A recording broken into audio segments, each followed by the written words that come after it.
नमस्कार। आज का हमारा व्याख्यान का विषय है डाइजेस्टिव सिस्टम, पाचन तंत्र। पाचन तंत्र के बारे में हम जानेंगे। पाचन तंत्र के जो अनुक्रम होंगे उसमें हम आरंभिक पाचन कहाँ प्रारंभ होता है, मुख से लेके आमाशय, अग्नाशय, पित्ताशय, आंतों में और बाद में मल त्याग तक की प्रक्रिया को हम पाचन प्रक्रिया के अंतर्गत ही देखते हैं। पाचन तंत्र में किन किन अंगों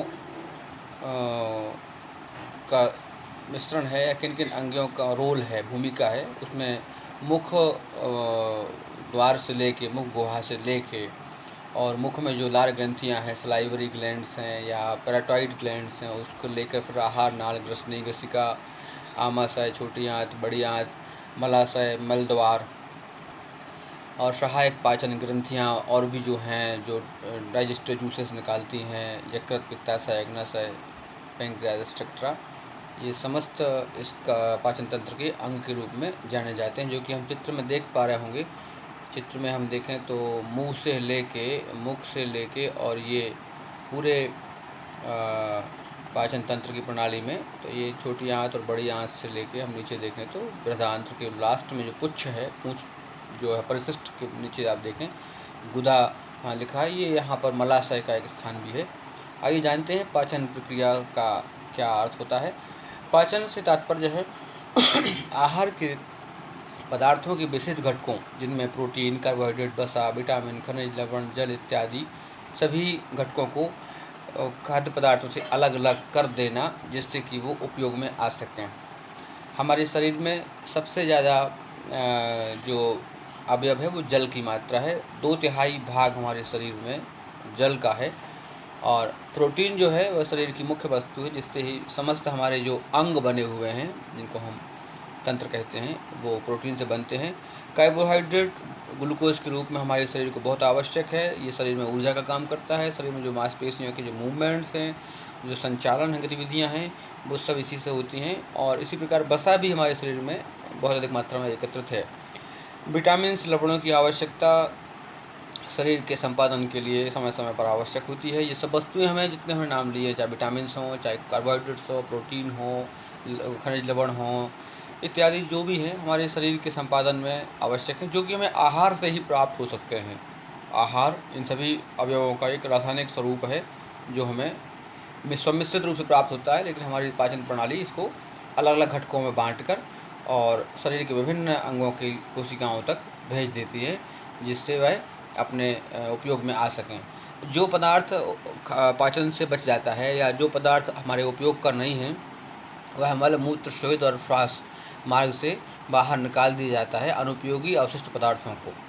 आहार के गूढ़ अवयवों में देखें तो हम मुख से ही प्रारंभ हो जाता है आहार का काम, जिसमें लार ग्रंथियाँ लाला रस निकालती हैं और दांतों से हम खाने को ऐसा पेस्ट जैसा लुगदी बना लेते हैं, जिससे कि हमारा जो निवाला है, अन्न का जो कौर है, निवाला है, वो निगलने में हमें आसानी हो, यहाँ ग्रसनी पे या श्वास नलिका में, कंठ में घर्षण ना हो। बाद में यह आमाशय वो ग्रसनी से पहुंचकर आमाशय में पहुंच जाता है। वहाँ पर डाइजेस्टिव जूसेस, जिनको हम बिठर रस कहते हैं, वो निकलते हैं। उससे आगे बढ़कर अग्नाशय, पित्त और आंत में ऐसे बहुत प्रकार के रस निकलते हैं जो कि पाचन को प्रारंभ करते हैं। प्रारंभ में जब मुख से ये लार निकलती है, उससे टाइलिन और एंजाइम्स जैसे रस निकलते हैं। इन रसों से शरीर भोजन जो है वह थोड़ा लुगदी रूप में आ जाता है और उसमें क्षारीय प्रक्रिया प्रारंभ हो जाती है, जिससे कि वह निगलने में आसानी हो। जो टाइलिन एंजाइम्स हैं, ये कार्बोहाइड्रेट्स प्रक्रिया करते हैं जो स्टार्च इत्यादि बनाने में, ग्लूकोज को परिवर्तित करने में काम आते हैं। और जो स्निग्ध भोजन है वो निगलने में आसान होता है और वह आमाशय में पहुंच जाता है। आमाशय में पहुंचने पर भी हम देखें तो आमाशय में भी एक चित्र है, जिसके माध्यम से हम देखते हैं कि दांतों की पंक्ति और किस प्रकार से इनकी टी लाइन है। आमाशय में भी जठर रस निकलता है, वहाँ डाइजेस्टिव जूसेस निकलते हैं, जो मुख्य रूप से 2 प्रकार के हो सकते हैं। एक तो पेप्सिन नामक एंजाइम निकलता है और दूसरा हाइड्रोक्लोरिक अम्ल जो होता है, इसको हम HCl कहते हैं। पेप्सिन जो है वो प्रोटीन के ऊपर काम करता है और हाइड्रोक्लोरिक एसिड जो है वो उसको अम्ल को बनाने में, प्रोटीन को गलाने में, फूलने में सहायता करता है। इस प्रकार से ये जो ऊपर से आमाशय में जो भोजन आया वो पाचन आमाशय में भी और विभंजित होने का प्रक्रिया प्रारंभ हो जाती है। यहाँ पर हम देखें कि जठरी रस की प्रक्रिया द्वारा प्रोटीन से पहले बेटा प्रोटीन बनता है और फिर यह प्रोटियोजेज में बदलता है और बाद में फिर ये पेप्टोन में टूट जाते हैं। जठरी रस में 2 प्रकार के एंजाइम पाए जाते हैं, एमाइलेज और लाइपेज। एमाइलेज जो है वो कार्बोहाइड्रेट गलाता है और जो लाइपेज जो है वो वसा को गला देता है या अलग कर देता है। जैसे दूध को फाड़ने में रेनिन एंजाइम का काम है, वो भी हमारे शरीर में पाया जाता है। आमाशय का चित्र है जिसमें हम देखें ग्रसिका से आया भोजन, जठरागम से यहाँ आया फंडस और जठरनिर्गम यहाँ नीचे की तरफ है। और इस प्रकार से इसके अंदर इस प्रकार से मूवमेंट संकुचन प्रसरण होता रहता है, जिससे कि हमारा भोजन और पेस्ट्री रूप में सहज रूप में पतला होता रहता है और उसके साथ उसके अवयव भी खंडित होते रहते हैं, जिससे कि वो बाद में अवशोषण के काम में आ सकें। जठरी रस का मुख्य स्राव तो तंत्रिका मंडल के अधीन है, जहाँ पर हम आँख से इस स्राव को देखने में असमर्थ हैं, वहाँ पर हमें सूक्ष्म यंत्रों से ही देख सकते हैं। प्राय एक वैज्ञानिक हुए हैं जिन्होंने, रूसी वैज्ञानिक पेवलोव ने ये बताया कि क्षुधा का क्या तात्पर्य है। हम भोजन को जब देखते हैं, सूंघते हैं, तो उसकी सुगंध से, उसके देखने से हमारे लार ग्रंथियाँ एक्टिव हो जाती हैं, लार रस निकलने लगती है और भूख ना होने पर भी हमें भूख लग जाती है। कई बार ऐसा भोजन में स्वाद ना आना या सुगंध ना आना या देखने में कुरूप हो या अच्छा ना लगना, तो भूख अगर हो भी व्यक्ति को तो भूख मर जाती है। ऐसा उन्होंने अपने रिसर्च में ये सिद्ध किया है। पाचन के लिए बहुत आवश्यक है। पाचन से आग्नाशय और यकृत 2 बड़ी ग्रंथियों का संबंध भी है। लीवर हमारे शरीर की सबसे बड़ी लार्जेस्ट ग्रंथि है, वो अपने पित्त को छोड़ती है और यहाँ से पैंक्रियाज इंसुलिन वगैरह को छोड़कर पाचन में मिलाती है, जिससे कि प्रोटीन, कार्बोहाइड्रेट, वसा ये तीनों घटक अलग अलग हो जाएं और बाद में आंतों में इनका अवशोषण हो सके। अग्नाशय जो है हमारे ग्रंथि उदर में बाईं ओर है, आमाशय के पीछे स्थित है और लीवर जो है वो दाईं तरफ स्थित है, जो आगे पीलीहा तक जाती है। इसका रंग मटमैला है। जब मेटाप्रोटीन बन जाते हैं तो मेटाप्रोटीन से प्रोट्यूज बनते हैं और प्रोट्यूज के द्वारा पेप्टोन में परिवर्तन होता है और पेप्टोज के जो विभंजन हैं वो एमिनो एम्ल एसिड्स में बदल जाते हैं। ये उसका अंतिम उत्पाद है। और आग्नाशय की जो प्रक्रिया है ये तंत्रिका मंडल पर नियंत्रित नहीं है। तंत्रिका के उत्तेजन से रस की उत्पत्ति कम अधिक नहीं होती है। रस की उत्पत्ति उस समय जब आमाशय में पाचित रस या द्रव रूप का जो पहुंचता है जब वह ग्रहणी तक, तब वहाँ से ऑटोमेटिकली उस संवेदन से वो रस जो है सीक्रेट होने लगते हैं। अग्नाशयी रस में एंजाइम जो हैं वो निम्नलिखित हैं, जिसमें एक होता है ट्रिप्सिन। ट्रिप्सिन क्या करता है, प्रोटीन को एमिनो एम्ल में तोड़ देता है। और दूसरा होता है एमाइलेज, जो कार्बोहाइड्रेट प्रक्रिया करता है, जो स्टार्च आदि को माल्टोज में बदल देता है, ये जलकर बाद में ग्लूकोज बन जाता है। और तीसरा होता है इसमें लाइपेज। लाइपेज जो है वसा प्रक्रिया करता है, वसा अम्ल और वसा अम्ल को बदलता है और वसा अम्ल जो है वो ग्लिसरीन में बदल जाती है। और चौथा जो इसमें होता है वो होता है रेनिन, जो आपने देखा होगा दूध को फाड़ने में, दही बनाने में काम आता है रेनिन। वही रेनिन यहाँ पर भी काम आता है।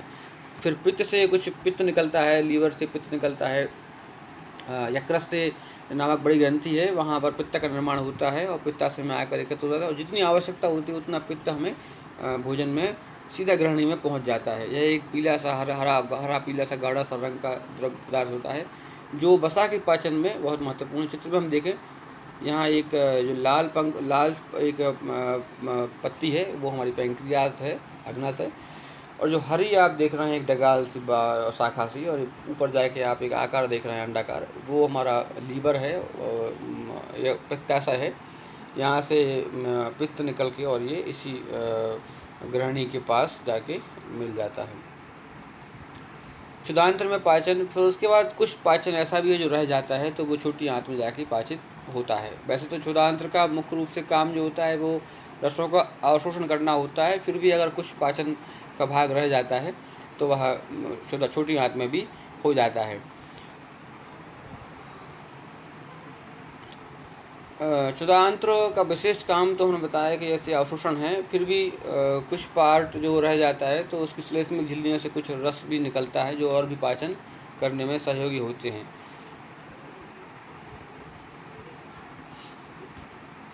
छोटी आंत की लंबाई लगभग 20 से 22 फीट बताई जाती है, जो कि पाचन उत्पादों का अवशोषण करती है।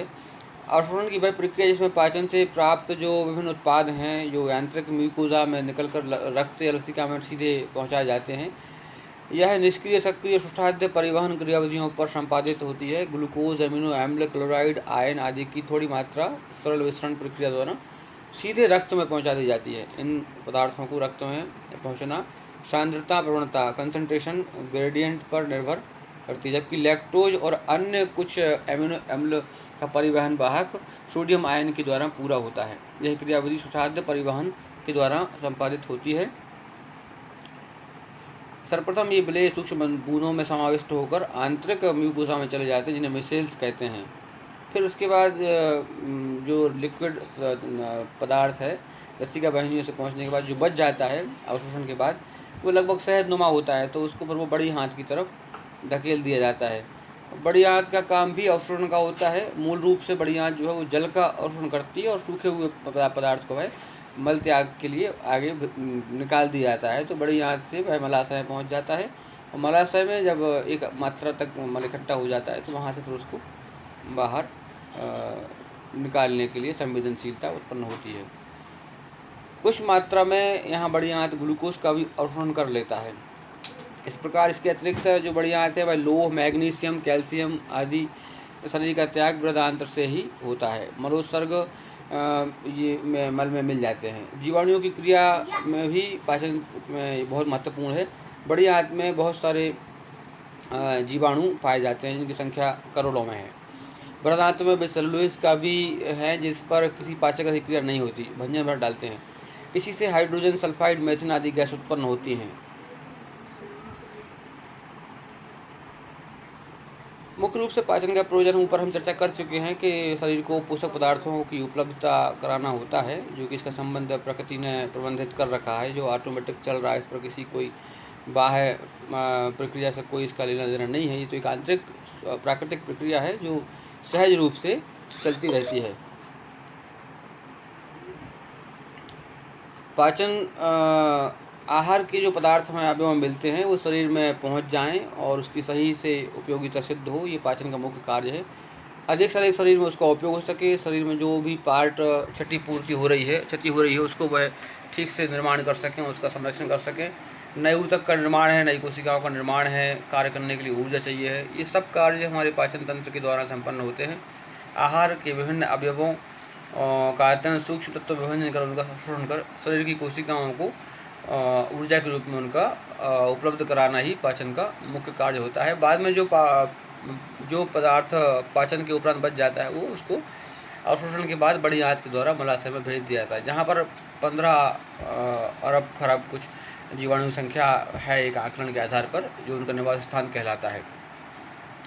मलत्याग की प्रक्रिया भी एक परिवर्तित प्रक्रिया है जो असहज रूप से होती है। यहाँ पर एक निश्चित समय और आधार पर उसको हम कह सकते हैं संपन्न होती है। पाचन तंत्र कुछ विकार हैं, अनियमितताएं हैं, जैसे कि आंत नलिका में शोथ, जीवाणु और विषाणु संक्रमण से होने वाला विकार है, क्योंकि वहाँ बहुत सारे जीवाणु हैं तो इन्फेक्शन जल्दी होते हैं। आंतों का संक्रमण परजीवी, फीता कृमि, गोल कृमि, सूत्र कृमि, हुकवर्म, ये सब कीड़ों के नाम हैं विभिन्न प्रकार के। तो ये जो बॉम्ब्स होते हैं वो भी छोटी बड़ी आंत में इन्फेक्शन पैदा कर देते हैं। साथ में पाचन अगर बिगड़ जाए तो हमें पीलिया, जॉइंटिस जैसे रोग भी होते हैं, जो कि हमारे लीवर को बहुत हद तक प्रभावित करते हैं, जिससे कि स्किन, आइज़, जीभ आदि पीली हो जाती हैं। कई बार पाचन ठीक से ना होने की वजह से हमें बमन वगैरह, वोमिटिंग वगैरह की इच्छा होती है, जी घबराना, चक्कर आना, उल्टी होना, ये सारी क्रियाएँ भी बमन कैन से संचालित होती हैं। और भी बहुत सारे विकार हैं जो उनको डायरिया कहते हैं, और भी इंडाइजेशन है, कोष्ठबद्धता है, कब्जियता है, कॉन्स्टिपेशन है, इंडाइजेशन है, पेट भरा लगना, व्यग्रता होना, सिर दर्द होना, खाद्य विषाक्तता, रक्त दूषित हो जाना, स्किन डिजीज़, ये सब हमारे जो आहार की जो अनियमितताएँ हैं, पोषण तत्वों का अभाव है, और जो हम फास्ट फूड, जंक फूड का सेवन करते हैं, इससे बहुत सारे हमारे शरीर में रोग उत्पन्न हो जाते हैं। इस प्रकार से हम देखें तो पाचन प्रक्रिया के अंतर्गत हमें सुपाच्य और पोषक पदार्थों से भोजन करना चाहिए, जो जिसका कि विभंजन ठीक से हो सके और शरीर की आवश्यकता अनुसार वो पूरी हो सके। और जब हम खाद्य या अभोज्य पदार्थों का भोजन करते हैं तो हमारे शरीर की ऊर्जा भी नष्ट होती है और उससे हमारे शरीर में विभिन्न प्रकार के रोगों का जन्म भी होता है। धन्यवाद।